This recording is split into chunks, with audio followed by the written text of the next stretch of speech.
18/4/2025 ప్రాతఃమురళి. మధురమైన పిల్లలు, మీపై మీరు దయ చూపించుకోండి. తండ్రి ఏ మతాన్ని అయితే ఇస్తారో దానిపై నడుచుకున్నట్లయితే అపారమైన సంతోషం ఉంటుంది. మాయ శాపము నుండి రక్షించబడి ఉంటారు. ప్రశ్న: మాయ శాపము ఎందుకు తగులుతుంది? శ్రాపించబడిన ఆత్మ యొక్క గతి ఏమవుతుంది? జవాబు: 1వ పాయింట్, తండ్రిని మరియు చదువును అనగా జ్ఞానరత్నాలను అగౌరపరచడము ద్వారా, తమ స్వంత మతంపై నడుచుకోవడము ద్వారా మాయ శాపము తగులుతుంది. 2వ పాయింట్, ఆసురీ నడవడిక ఉన్నట్లయితే, దైవీ గుణాలను ధారణ చేయనట్లయితే స్వయముపై నిర్దయులుగా ఉన్నట్లు, ఇక బుద్ధికి తాళం పడిపోతుంది. వారు తండ్రి హృదయాన్ని అధిరోహించలేరు. ఓం శాంతి. ఆత్మిక పిల్లలకు మేము ఆత్మాభిమానులుగా అవ్వాలి మరియు తండ్రిని స్మృతి చేయాలి అన్న నిశ్చయమైతే ఇప్పుడు ఉంది. మాయారూపీ రావణుడు శ్రాపితులుగా, దుఃఖితులుగా చేస్తాడు. శాపము అన్న పదమే దుఃఖానికి సంబంధించినది. వారసత్వము అన్న పదము సుఖానికి సంబంధించినది. ఏ పిల్లలైతే విశ్వాసపాత్రులుగా, ఆజ్ఞాకారులుగా ఉంటారో వారికి బాగా తెలుసు. ఎవరైతే ఆజ్ఞాకారులుగా ఉండరో వారు అసలు పిల్లలే కారు. వారు స్వయాన్ని ఏమనుకున్నా కానీ తండ్రి హృదయాన్ని మాత్రము అధిరోహించలేరు, వారసత్వాన్ని పొందలేరు.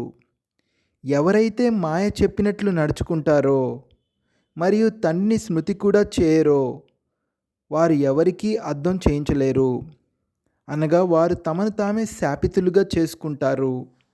మాయ చాలా శక్తివంతమైనదని పిల్లలకు తెలుసు.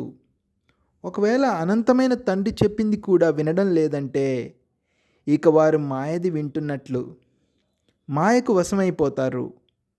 ప్రభు ఆజ్ఞను శిరస్సుపై పెట్టుకోవాలి అన్న నానుడి ఉంది కదా. కావున తండ్రి అంటారు, పిల్లలు పురుషార్థం చేసి తండ్రిని స్మృతి చేసినట్లయితే మాయ ఒడిలో నుండి బయటకు వచ్చి ప్రభు ఒడిలోకి వచ్చేస్తారు. తండ్రి అయితే వివేకవంతులకే వివేకవంతుడు. తండ్రి చెప్పినట్లుగా వినకపోతే బుద్ధికి తాళము పడిపోతుంది.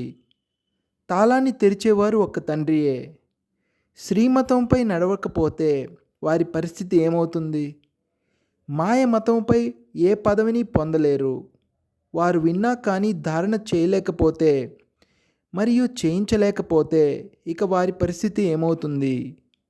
తండ్రి అయితే పేదల పాలిటి పెన్నిది. మనుషులు పేదవారికి దానం చేస్తారు. తండ్రి కూడా వచ్చి ఎంతటి అనంతమైన దానం చేస్తారు. ఒకవేళ శ్రీమతంపై నడవకపోతే బుద్ధికి పూర్తిగా తాళం పడిపోతుంది. ఇకప్పుడు వారు ఏ ప్రాప్తిని పొందుతారు? శ్రీమతంపై నడిచేవారే తండ్రి పిల్లలు. తండ్రి అయితే దయాద్ర హృదయులు.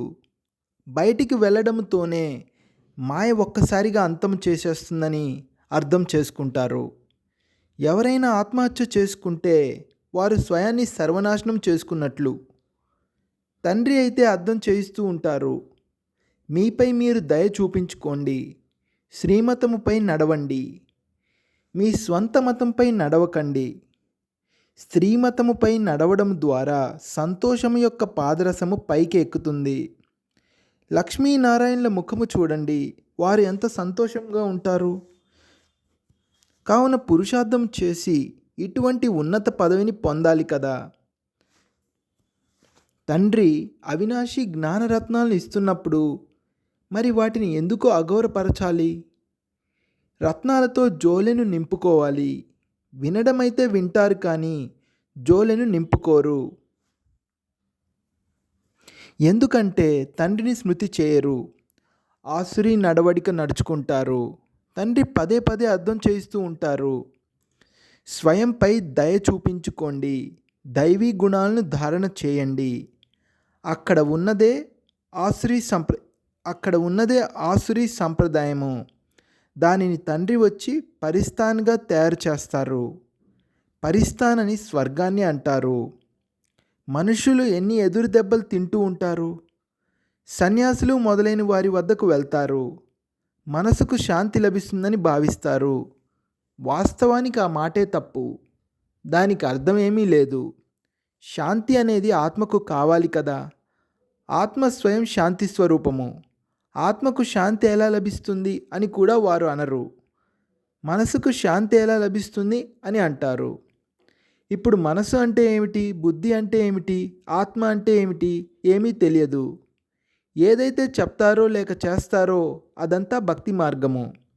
భక్తి మార్గం వారు మెట్లు కిందకు దిగుతూ దిగుతూ తమోప్రధానంగా అవుతూ ఉంటారు. ఒకవేళ ఎవరికైనా చాలా ధనము, సంపద మొదలైనవి ఉన్నా కానీ వారు ఉన్నదైతే ఎంతైనా రావణ రాజ్యంలోనే కదా.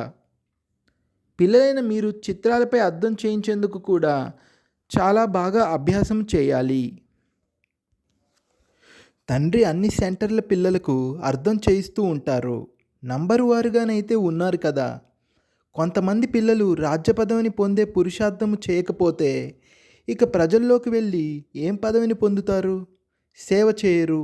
నేను ఏం పదవి పొందుతాను అని తమపై తమకు దయ కలగదు. ఇక అప్పుడు డ్రామాలో వీరి పాత్ర ఇంతే అని భావించడం జరుగుతుంది. తమ కళ్యాణం చేసుకునేందుకు జ్ఞానంతో పాటుగా యోగము కూడా ఉండాలి. యోగంలో ఉండకపోతే ఏ కళ్యాణము జరగదు. యోగం లేకుండా పావనంగా అవ్వలేరు. జ్ఞానమైతే చాలా సహజము, కానీ తమ కళ్యాణం కూడా చేసుకోవాలి. యోగంలో ఉండకపోతే ఏ కళ్యాణము జరగదు. యోగం లేకుండా పావనంగా ఎలా అవుతారు? జ్ఞానం వేరు, యోగము వేరు. యోగంలో చాలా అపరిపక్వముగా ఉన్నారు. స్మృతి చేయాలి అనే తెలివి కూడా ఉండదు. మరి స్మృతి లేకుండా వికర్మలు ఎలా వినాశనమవుతాయి? అప్పుడు ఇక శిక్షలు ఎంతగానో అనుభవించవలసి ఉంటుంది. ఎంతో పశ్చాత్తాప పడవలసి ఉంటుంది. ఆ స్థూల సంపాదన చేసుకోనంత మాత్రాన ఏ శిక్షలు అనుభవించరు. ఇక్కడైతే పాపాల భారము తలపై ఉంది. వాటికి ఎన్నో శిక్షలు అనుభవించవలసి ఉంటుంది. పిల్లలుగా అయ్యి అమర్యాదపూర్వకంగా ఉన్నట్లయితే ఎన్నో శిక్షలు లభిస్తాయి. తండ్రి అయితే అంటారు, మీపై మీరు దయ చూపించుకోండి, యోగంలో ఉండండి, లేకపోతే అనవసరంగా మిమ్మల్ని మీరు హతమార్చుకుంటారు. ఉదాహరణకు ఎవరైనా పైనుండి కిందకు పడితే వారు మరణించకపోతే హాస్పిటల్లో పడి ఉంటారు. ఆర్తనాదం చేస్తూ ఉంటారు. అనవసరంగా స్వయాన్ని గాయపరుచుకున్నారు, మరణించలేదు. ఇక వారు దేనికి పనికొస్తారు? ఇక్కడ కూడా అలాగే ఉన్నారు. ఎక్కడమైతే చాలా పైకి ఎక్కాలి, కానీ శ్రీమతంపై నడవకపోతే కింద పడిపోతారు. మున్ముందు ప్రతి ఒక్కరూ మేము ఎలా అవ్వబోతున్నాము అంటూ తమ పదవిని చూసుకుంటారు. ఎవరైతే సేవాదారులుగా, ఆజ్ఞాకారులుగా ఉంటారో వారే ఉన్నత పదవిని పొందుతారు. లేదంటే వెళ్ళి దాసదాసీలుగా అవుతారు. అప్పుడు వారికి శిక్షలు కూడా చాలా కఠినమైనవి లభిస్తాయి. ఆ సమయంలో ఇరువురు ధర్మరాజు రూపాన్ని ధరిస్తారు. కానీ పిల్లలు అర్థం చేసుకోరు. పొరపాట్లు చేస్తూనే ఉంటారు. శిక్షలైతే ఇక్కడే అనుభవించవలసి ఉంటుంది. ఎవరు ఎంత సేవ చేస్తే అంత మంచిగా ఉంటారు, లేకపోతే ఎందుకు పనికిరారు. తండ్రి అంటారు, ఇతరుల కళ్యాణం చేయలేకపోతే కనీసము మీ కళ్యాణంనైనా చేసుకోండి. బంధనంలో ఉన్నవారు కూడా తమ కళ్యాణం చేసుకుంటూ ఉంటారు. అయినా తండ్రి పిల్లలకు జాగ్రత్తగా ఉండండి అని చెప్తూ ఉంటారు.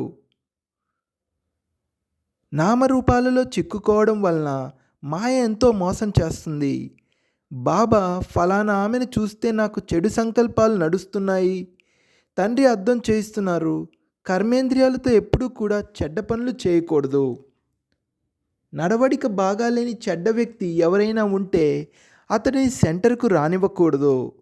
స్కూల్లో ఎవరైనా తప్పుగా ప్రవర్తిస్తే ఎన్నో దెబ్బలు తింటాడు. టీచరు అందరి ముందు చెప్తారు, ఇతడు ఈ విధంగా తప్పుగా ప్రవర్తించాడు, అందుకే ఇతడిని స్కూల్ నుండి తీసివేయడం జరుగుతోంది అని. మీ సెంటర్లకు కూడా ఇలాంటి చెడు దృష్టి కలిగిన వారు వస్తే వారిని పారద్రోలాలి. తండ్రి అంటారు, ఎప్పుడూ చెడు దృష్టి ఉండకూడదు. సేవ చేయటం లేదు, తండ్రిని స్మృతి చేయటం లేదు అంటే తప్పకుండా ఏదో ఒక మాలిన్యము ఉన్నట్లు. ఎవరైతే సేవ చేస్తారో వారి పేరు కూడా ప్రఖ్యాతమవుతుంది. కొద్దిగా సంకల్పాలు నడిచినా, చెడు దృష్టి కలిగినా మాయ దాడి జరుగుతుంది అని అర్థం చేసుకోవాలి. వెంటనే దాన్ని వదిలేయాలి. లేకపోతే అది వృద్ధి చెంది నష్టపోతారు. తండ్రిని స్మృతి చేసినట్లయితే రక్షింపబడుతూ ఉంటారు. బాబా పిల్లలందరినీ అప్రమత్తం చేస్తున్నారు. జాగ్రత్తగా ఉండండి. ఎక్కడా మీ కులాన్ని అప్రతిష్ట పాలు చేయకండి. కొందరు గాంధర్వ వివాహం చేసుకొని కలిసి పవిత్రంగా ఉంటూ పేరును ఎంతో ప్రసిద్ధం చేస్తారు. కానీ కొందరు అశుద్ధంగా అయిపోతారు. ఇక్కడ మీరు మీ సద్గతిని చేసుకునేందుకు వచ్చారు, అంతేకాని దుర్గతిని పొందేందుకు కాదు. అన్నింటికంటే చెడ్డది కామము, ఆ తర్వాత క్రోధము. వచ్చేదేమో తండ్రి నుండి వారసత్వాన్ని తీసుకునేందుకు, కానీ మాయదాడి చేసి శాపము లభిస్తుంది. అప్పుడు ఇక ఒక్కసారిగా పడిపోతారు. వారు తమకు తాము శాపం ఇచ్చుకున్నట్లు అవుతుంది. కావున తండ్రి అర్థం చేయిస్తున్నారు, చాలా జాగ్రత్తగా ఉండాలి. అలాంటి వారు ఎవరైనా వస్తే వారిని వెంటనే పంపించేయాలి. అమృతము తాగేందుకు వచ్చి మళ్ళీ బయటికి వెళ్ళి అసురులుగా అయి అశుద్ధమైన పనులు చేసినట్లుగా చూపిస్తారు కూడా. అటువంటి వారు ఇక ఈ జ్ఞానాన్ని వినిపించలేరు. తాళము మూసుకుపోతుంది. తండ్రి అంటారు, మీ సేవలోనే తత్పరులై ఉండాలి. తండ్రి స్మృతిలో ఉంటూ ఉంటూ చివరికి ఇంటికి వెళ్ళిపోవాలి. రాత్రి ప్రయాణికుడా అలసిపోకు అని ఒక పాట కూడా ఉంది కదా. ఆత్మ ఇంటికి వెళ్ళాలి. ఆత్మయే ప్రయాణికుడు. ఆత్మకు ప్రతిరోజు అర్థం చేయించడం జరుగుతుంది. ఇప్పుడు నీవు శాంతిధామానికి వెళ్ళే ప్రయాణికుడివి. కావున ఇప్పుడు తండ్రిని, ఇంటిని మరియు వారసత్వాన్ని స్మృతి చేస్తూ ఉండు. స్వయాన్ని చూసుకోవాలి. మాయ కూడా మోసమైతే చేయడం లేదు కదా. నేను నా తండ్రిని స్మృతి చేస్తున్నానా? ఉన్నతోన్నతుడైన తండ్రి వైపే దృష్టి ఉండాలి. ఇది చాలా ఉన్నతమైన పురుషార్థము. తండ్రి అంటారు, పిల్లలు చెడు దృష్టిని వదిలేయండి. దేహాభిమానము అనగా చెడు దృష్టి, దేహి అభిమానము అనగా శుద్ధమైన దృష్టి. కావున పిల్లల దృష్టి తండ్రి వైపు ఉండాలి. వారసత్వము చాలా ఉన్నతమైనది. విశ్వరాజ్యాధికారం అంటే అది ఏమైనా తక్కువ విషయమా? చదువు ద్వారా మరియు యోగము ద్వారా విశ్వరాజ్యాధికారం లభించగలదు అని స్వప్నంలో కూడా ఎవరికీ ఉండదు. చదువుకొని ఉన్నత పదవిని పొందినట్లయితే తండ్రి కూడా సంతోషిస్తారు, టీచరు కూడా సంతోషిస్తారు, సద్గురువు కూడా సంతోషిస్తారు. స్మృతి చేస్తూ ఉన్నట్లయితే తండ్రి కూడా ప్రేమ చేస్తూ ఉంటారు.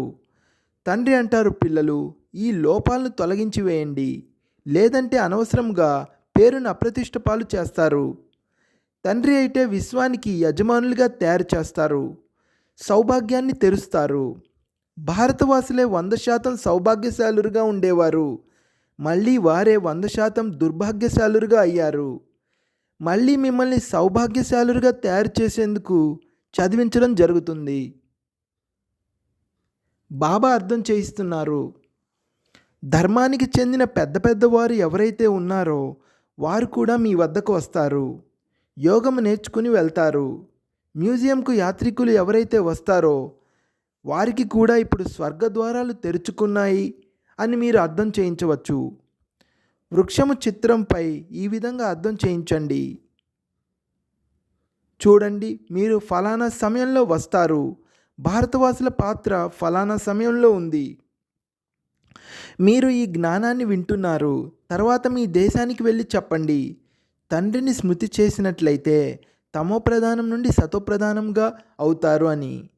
యోగము నేర్చుకోవాలని వారు కోరుకుంటారు. హఠయోగులు, సన్యాసులైతే వారికి యోగము నేర్పించలేరు. మీ మిషన్ కూడా విదేశాలకు వెళ్తుంది. అర్థం చేయించడానికి చాలా యుక్తి కావాలి. ధర్మానికి చెందిన పెద్ద పెద్దవారు ఎవరైతే ఉన్నారో వారు రావలసే ఉంటుంది. మీలో నుండి ఏ ఒక్కరూ మంచి రీతిలో ఈ జ్ఞానాన్ని అక్కడికి తీసుకువెళ్ళినా కానీ ఆ ఒక్కరి ద్వారా ఎంతోమంది అర్థం చేసుకోగలరు. ఒక్కరి బుద్ధిలోకి వచ్చినా సరే ఇక వార్తాపత్రికలు మొదలైన వాటిలో కూడా ప్రచురిస్తారు. ఇది కూడా డ్రామాలో నిశ్చితమై ఉంది. లేదంటే తండ్రిని స్మృతి చేయడము ఎలా నేర్చుకుంటారు? తండ్రి పరిచయం అయితే అందరికీ లభించేది ఉంది. ఎవరో ఒకరు వెలువడతారు. మ్యూజియంకు చాలా పురాతనమైన వస్తువులను చూడడానికి వెళ్తారు. ఇక్కడేమో మీరు చెప్పే ప్రాచీన జ్ఞానాన్ని వింటారు. ఎంతోమంది వస్తారు. వారిలో కొంతమంది బాగా అర్థం చేసుకుంటారు. ఇక్కడి నుండే దృష్టి లభిస్తుంది, లేదా ఈ మిషన్ విదేశాలకు వెళ్తుంది. మీరు అంటారు తండ్రిని స్మృతి చేసినట్లయితే తమ ధర్మములో ఉన్నత పదవిని పొందుతారు. పునర్జన్మలు తీసుకుంటూ అందరూ కిందకు వచ్చేశారు. కిందకు దిగడం అనగా తమో ప్రధానంగా అవ్వడము. పోప్ మొదలైన వారు తండ్రిని స్మృతి చేయండి అని ఈ విధంగా చెప్పలేరు. తండ్రి గురించి తెలియనే తెలియదు. మీ వద్ద చాలా మంచి జ్ఞానం ఉంది. చిత్రాలు కూడా సుందరమైనవి తయారవుతూ ఉంటాయి. సుందరమైన వస్తువులు ఉన్నట్లయితే మ్యూజియం ఇంకా సుందరంగా ఉంటుంది. చూడడానికి చాలామంది వస్తారు. ఎంత పెద్ద చిత్రాలు ఉంటాయో అంత బాగా అర్థం చేయించగలుగుతారు. మేము ఈ విధంగా అర్థం చేయించాలి అని అభిరుచి ఉండాలి. సదా మీ బుద్ధిలో ఉండాలి. మేము బ్రాహ్మణులుగా అయ్యాము కావున ఎంత సేవ చేస్తే అంత మంచి గౌరవం ఉంటుంది. ఇక్కడ కూడా గౌరవం ఉంటుంది, అలాగే అక్కడ కూడా గౌరవం ఉంటుంది. మీరు పూజ్యులుగా అవుతారు. ఈ ఈశ్వరీయ జ్ఞానాన్ని ధారణ చేయాలి. తండ్రి అయితే అంటారు సేవలో పరిగెడుతూ ఉండండి. తండ్రి సేవ కొరకు ఎక్కడికి పంపించినా అందులో కళ్యాణం ఉంది. రోజంతా బుద్ధిలో సేవ గురించిన ఆలోచనలే నడవాలి. విదేశీయులకు కూడా తండ్రి పరిచయాన్ని ఇవ్వాలి. అతి ప్రియమైన తండ్రిని స్మృతి చేయండి. ఏ దేహధారిని కూడా గురువుగా చేసుకోవద్దు. సర్వుల సద్గతిదాత ఆ తండ్రి ఒక్కరే. ఇప్పుడు హోల్సేల్ మృత్యువు ఎదురుగా నిలబడి ఉంది. హోల్సేల్ మరియు రిటైల్ వ్యాపారం ఉంటుంది కదా. తండ్రి హోల్సేల్ అయిన వారు వారసత్వాన్ని కూడా హోల్సేల్గా ఇస్తారు. 21 జన్మల కొరకు విశ్వరాజ్యాధికారాన్ని తీసుకోండి. ముఖ్యమైన చిత్రాలు త్రిమూర్తి, సృష్టి చక్రము, వృక్షము, మెట్ల వరుస, విరాట రూప చిత్రము మరియు గీతా భగవానుడు ఎవరు. గీతా భగవానుడు ఎవరు అనేది ఫస్ట్ క్లాస్ చిత్రము. ఇందులో తండ్రి మహిమ పూర్తిగా ఉంది. తండ్రియే కృష్ణుణ్ణి ఈ విధంగా తయారు చేశారు. ఈ వారసత్వాన్ని గాడ్ ఫాదర్ ఇచ్చారు. కలియుగంలో ఎంతోమంది మనుషులు ఉన్నారు. సత్యయుగంలో కొద్దిమందే ఉన్నారు. ఈ విధంగా ఎవరు పరివర్తన చేశారు? ఇది కొంచెం కూడా ఎవరికీ తెలియదు. యాత్రికులు చాలా వరకు పెద్ద పెద్ద నగరాలకు వెళ్తారు. వారు కూడా వచ్చి తండ్రి పరిచయాన్ని పొందుతారు. సేవా పాయింట్లు అయితే ఎన్నో లభిస్తూ ఉంటాయి. విదేశాలకు కూడా వెళ్ళాలి. ఒకవైపు మీరు తండ్రి పరిచయాన్ని ఇస్తూ ఉంటారు, మరొక వైపు కోట్లాటాలు జరుగుతూ ఉంటాయి. సత్యయుగంలో కొద్దిమంది మనుషులే ఉంటారంటే మరి తప్పకుండా మిగిలిన వారందరి వినాశనం జరుగుతుంది కదా. ప్రపంచం యొక్క చరిత్ర భౌగోళికము రిపీట్ అవుతుంది.